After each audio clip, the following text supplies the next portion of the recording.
What's up, guys? Jake here, getting back some Fatal 12. Nothing's happening, so let's keep that up, I guess. You know, so when I return to my room that night, my book of cards starts to glow again. A name, Alan Scorpion. What a good name. To no surprise, it turns out to be his name card. Giga said you can find him easily on the internet, so I run a quick search. Little did I expect this many results from a simple name search. This feels a little too easy. Or so I think, but things get complicated very quickly. There was nothing on him before he inherited the company at age 16, let alone anything related to how he might have died 3 weeks ago. Not to mention that his regret remains a complete mystery, too. But knowing his occupation, where he's from, and especially his name is a big step forward, it might be worthwhile to head back to the library again and look through some newspapers and magazines. Regret that his parents died, probably. As for right now, I've got something more important to do. Transcribing the letter from Kiko. Okay, good work. I guess we transcribed it.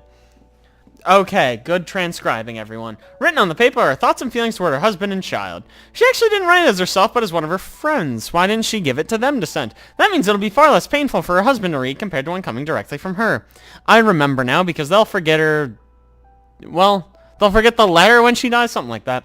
Her writing is nice and tidy. Just reading it feels like I'm getting a glimpse at the sort of life she led. I involuntarily tear up when it comes to her message of thanks to me at the very end of the letter. The regret of a mother who couldn't fulfill her duty. The letter never makes it explicit, but those feelings are definitely imbued in her words. I wonder, is a mother's love represented by her determination to live for her child's sake? That'd make the love the first thing the child receives. I'm sure their name comes after. And their name represents their life, so I'm sure Kiko wants to bestow such meaning to her child.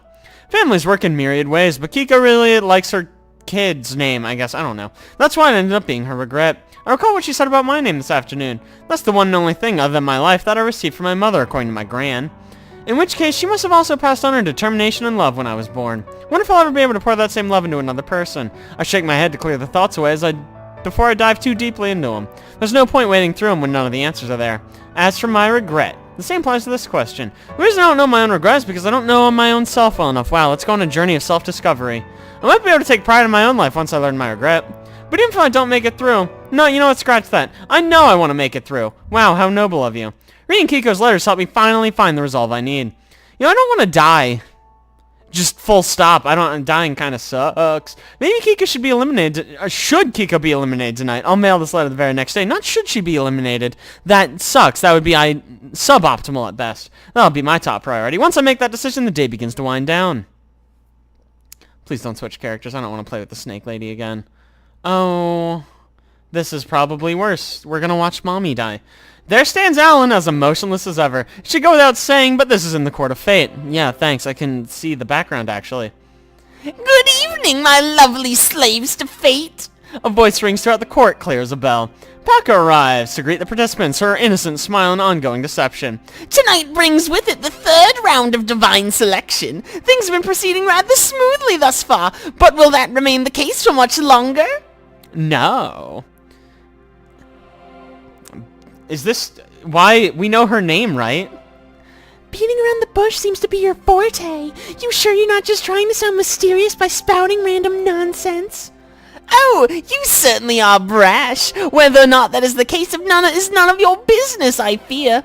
Alan stares at number 2 as she talks with Parka. His gaze shifts between her and the girl beside her, number 1. He deduces they are equal acquaintances, having noticed them conversing during the first night. Why are we in, like, the third person right now? What's happening? Number 2 is proven to be far more aware than he imagined, with little to show from his information hunt for her. Meanwhile, number 1's willing to risk herself for the sake of another participant. What? I don't understand what's happening. Eliminating her should prove to be an easy task. He has no doubts about that, and yet he finds himself curious about her. Seriously, why did I learn to read minds? Why do I know all this shit about number 5 or whatever? She chose to stand in this way when he had Kiko cornered. For reasons unknown to him, the fire in her eyes back then was so... Very well then, allow us to begin tonight's election. Alan's train of thought is interrupted by the goddess's announcement. Oh, we're Alan? Who's Alan? Is he the leprechaun? Alan doesn't seem... I'm sure it was like, uh-oh, SpaghettiOs or something, right? Realizing such thoughts are but a hindrance, he focuses instead on the matter at hand. Revolve, O clock of fate! The clock's movement signals the beginning of the night's election process, and it starts with number 1. The goddess claims one's position on the dial provides neither advantage nor disadvantage, but Alan disagrees. Should 2 participants select the same person, one can earn priority by revealing a card about oneself. See, that's the part that confuses me. So, if, let's say I wanted to kill someone, right? But someone else also wanted to kill them. So if I go after that, like if I go first, I say, okay, I want to kill that person, and I get to kill them. Yay, win for me. But if they say they want to kill someone, I can just be like, yo, fucking get them, boss. But I guess now I am remembering that if you kill someone, you get one of their cards, and knowledge is power, and power is life, baby. So that makes sense. Okay. I puzzled out my own confusion. Look at that, I'm so smart. Should two participants select the same person, one can earn priority by revealing a card about oneself. However, the higher your number, the easier it is to prevent that situation from occurring. The only reason to take such a risk is when one knows that the person they plan to elect is in possession of a card one needs. Do you see how confusing this is and why you would never do it, though? Like, how would you know that they have a card you need? How would you even know what card you need? Also, revealing a card about yourself is probably in no way ever worth it unless you can just reveal, like, name, and you already know everybody knows your fucking name, right? To that effect, as number 12, Alan feels he has a significant advantage. Oh, go Alan! Is Alan this Batman-looking mother... Alan Scorpion! Alan considers the idea that number 1 will opt to elect Kiko. Should she be in possession of all 3 of Kiko's cards, she could create a situation where both she and Alan elect Kiko. It'd be a win-win situation for her, as it would result in either Kiko's survival or one of his personal cards being revealed. That's why he has no intention of electing Kiko should number 1 do so. The risk of being caught up in a simultaneous election far outweighs the benefit of gaining one of the cards Kiko possesses. I know, that's what I said. He's well aware of his position within society, so he fully expects that Kiko already knows his name. It's likely she's revealed his information in number 1 as well. Can't believe I forgot Alan Scorpion. It's because Alan is the boring part of that name. They should just call him Captain Scorpion, honestly. However, his name's the only thing she should have been able to find out about him. Really? As such, number 1 should number 1 have to eliminate Kiko, she'll gain no new information about him. Yay. I have no one to elect. Number 1 passes. This comes as no surprise to Alan. In fact, the odds of this happening were far higher than the scenario he anticipated earlier. As the clock hand spins around, number 11, who elected someone last time, passes as well. Oh, God. That woman happens to be the one he's most wary of because she has fangs and is a snake. It's plain to see that she's a far cry from ordinary, not only due to that body of hers, but also because of her attitude. For instance, she blows him a kiss as the clock hand slows to a halt in front of him. That speaks volumes about her character. Yeah, she is down to fuck. Let's go, dude. I won't allow myself to be provoked. He mutters under his own breath, preventing anyone from hearing him. Seriously, are we in first person or like third person? Because it's very disconcerting. And you, good sir? I elect numeral VIII. He states his intention with apathy. In the next moment, the platform he stands on rumbles and begins to ascend. Okay. Bye. Both he and Kiko's platforms race in the upper stratum. The goddess appears before them there, her face contorted into a wry smile. Kiko's composure serves as a bit of a surprise to Alan. It's hard to believe she could be so composed after the despair she put on display when he obtained her name card. Much like Ro before, he expected to hear some emotional wailing. How disappointing for you. Do proceed.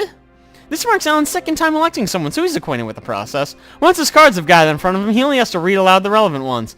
But of all his current cards, those related to Ro have lost their glow. Her name is Kiko Kambuchi. She died of brain hemorrhage. Her cards react as he reads them aloud. Her regret is... Hey, you know what it is to have a family, don't you? Her question interrupts his process. Don't speak to me. Or what? Are you gonna kill her? You know, my son will live, so like I'm not afraid of being eliminated. I didn't get to spend much time with him, but I was still able to become a mother. Maybe I won't be able to name him, but I'm sure he'll grow up to be strong even without that. After all, a name only represents one's hopes and dreams. It can't change their nature. I'm sure your parents named you too, and they gave you the name Scorpion. Are you fucking serious? At the very least, quit involving anyone and everyone in your path of selfish destruction. Do it for your parents' sake. You mean to imply that one can do something for the sake of those who have passed? Death is the end of one's existence. Nothing follows it. That's why those who live should do everything for their sake and their sake alone. So edgy. Alan finds himself infuriated by Kiko's words. His face may remain emotionless, but his eyes scream another story. I have no issue resorting to any means necessary. For my own sake and to protect what's important to me, I'll kill 1,000,000 babies. I care not for the consequence of my actions, nor for the people caught up in them. It's just that simple. His tone is bitter. While her words have riled him up, he never allows his emotions to slip off his tongue. He feels he's handled the situation in a controlled manner. However, Kiko's offers him a smile before continuing. You're pushing yourself, huh? Your regret is your child's name. He says this to cut her off. Next, the 3 cards whose contents he spoke aloud float away from him. Once they reach the middle of the Court of Fate, they come together and form a triangle. Excuse me, a triangular shape. That's not a triangle. It just looks like one. Once in formation, they begin to emit a white light one by one. Alan knows what comes next, so he closes his eyes and allows it to happen. I hope it backfires. I hope it blows up in his face and he gets a nasty scar and a scorpion tail. Hello. Oh no, we get to watch her die. I forgot about this. The event took place in an intensive care unit. A nurse carried a sleeping newborn over to its mother. Its voice that of an angel. Its existence the very concept of hope made flesh. Haruki. One couldn't say for certain whether or not her final words were heard at all. Well, that was a lot less sad than I thought it would be. It lasted like a second. I guess making him relive the trauma of childbirth would be a bit much. Names do nothing but chain down those to whom they're attached. There's no hope to be garnered from them. Yeah, you're just saying that because your name's fucking Alan, dude. You know you got shafted. Alan Scorpion. That's why the reason Alan prefers to take name cards from those he eliminates. He's fully aware that regret card's the most difficult thing to obtain, but he likes a challenge. This Alan Scorpion guy doesn't fuck around. Regardless, he believes with full sincerity that names chain their bearers down. That one can come to understand another by knowing their name. 1. Name. 3. Regret. 5. Cause of death. 12. Name. So my name was known. However, sticking to his beliefs, he's already decided which card to take. The other name, I guess. I don't know. Who cares? Hey, Kiko. Number 12 returns to the court having finished his election. He chose to take my name card. Didn't he already know? Of all the options he had, Alan Scorpion purposely took my name card. Kiko likely had cause of death and regret cards as well, so he must have gone with my name because he'd already met me in person? I had the option of electing Kiko too. Had he still tried, I could have created a situation where the Kiko would survive, or he would have to reveal one of his personal cards. Hey, here's a serious question. Let's say I said, hey, I'm gonna elect Kiko, and then we get up there, and I was like, LOL JK, I don't have all our cards. What happens? Do I die? Does she die? Does anything happen? Will we know these answers? No, probably not. Had he still tried, I could have... Right, I just read this. But I noticed an inherent flaw in the number system because of that. I can say for sure that he never would have elected her if I had done so.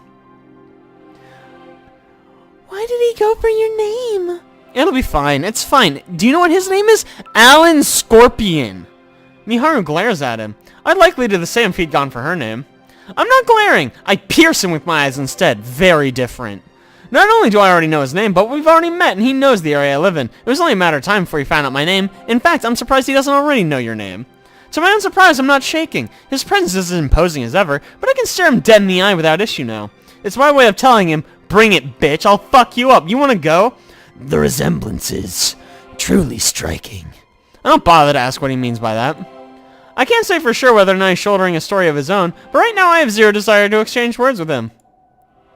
Tonight's session resulted in 1 elimination. I bid you all farewell for now. Shortly after, Parker brings an end to tonight's round. Okay, bye everyone. Yay, third week done. We got an achievement. Why are we so good at this game?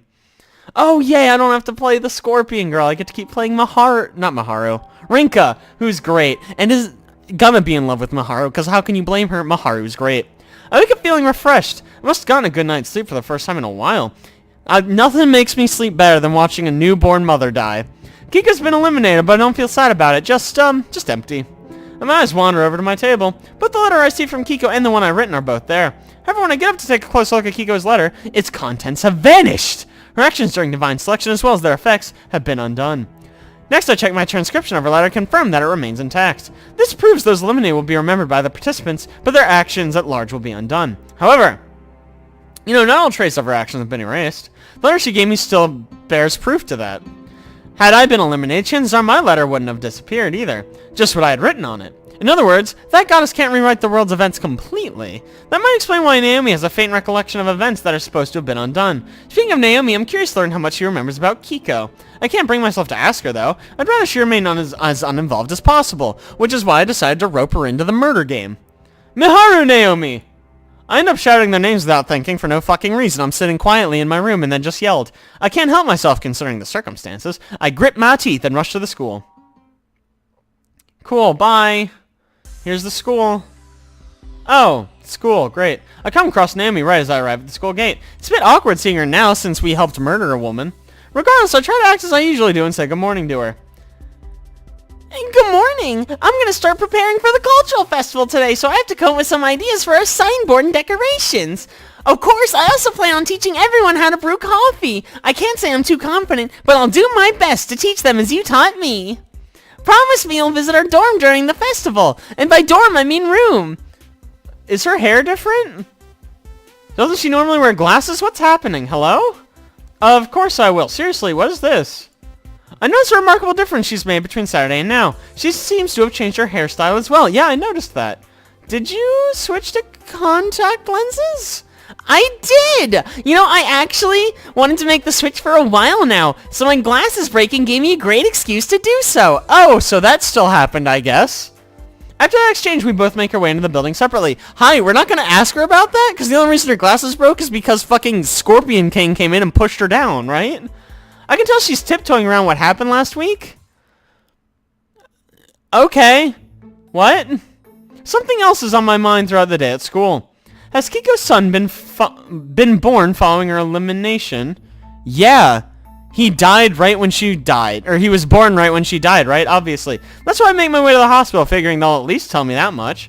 As it turns out, he had indeed been born. Yay! But at the same time, they informed me Kiko passed away 3 weeks ago. Aw, rip in pieces, my dude. With that knowledge gained, I take a seat in the lounge to collect myself. Great, let's go back to where Scorpion Boy can find us. It's not easy to deal with learning that someone's died. But it's a little bit easier when you knew it was gonna happen, right? Huh. When I sit down, a man wearing a suit and carrying a baby passes by. He must have just stolen that baby. Excuse me, you can't just take those, actually. Turns out it's Kiko's husband. I've never spoken to him before, but I summoned the courage to do so now. Guess we don't get to see that conversation, though, which is good. I didn't want to give him a voice. I don't want to keep him for too long, so the conversation only lasts around 5 minutes. His mother lives close by, he claims, so she's currently taking care of the baby. He left work early today since it needed an examination, though. He said he wants to do as much for the baby as he can. I was worried considering what Kiko had said about her mother-in-law wanting to give the baby a more trendy name, but she actually sounds like a lovely woman. The baby's name, however, really takes me by surprise. Kamabuchi Haruki. Through some miracle, he's ended up giving the name that Kiko wanted him to have. Kiko must have told her husband about the reason behind her naming choice while she was still alive. The key in Kiko represents a type of olive plant in China, as well as Japan's Katsura trees. I don't care. Her name is in reference to how pleasant smells are associated with sincerity. What? Not only that, but also because her parents wanted her to be as healthy and sturdy as a Karusa tree. I've got bad news. Having remembered that after Kiko's death, her husband told his mother that he wanted to decide on the baby's name himself. He wanted to give the child a name linked to those trees like his mother, but couldn't think of anything appropriate. Because he wanted his son to be straightforward and earnest, he decided to use the kanji for tree, then added Haru at the beginning since the child was born in spring. Thus, Haruki. I think back to what Kiko written in her letter. I was never very healthy and sturdy as they'd hoped, but the desire to be so remained in my heart until I fucking died. Names represent a parent's hopes and dreams for their child, so please treasure the name you've been given. I make my way back to Lion House once our conversation ends. I can't sit down and twiddle my thumbs anymore. I need to go out and start murdering people.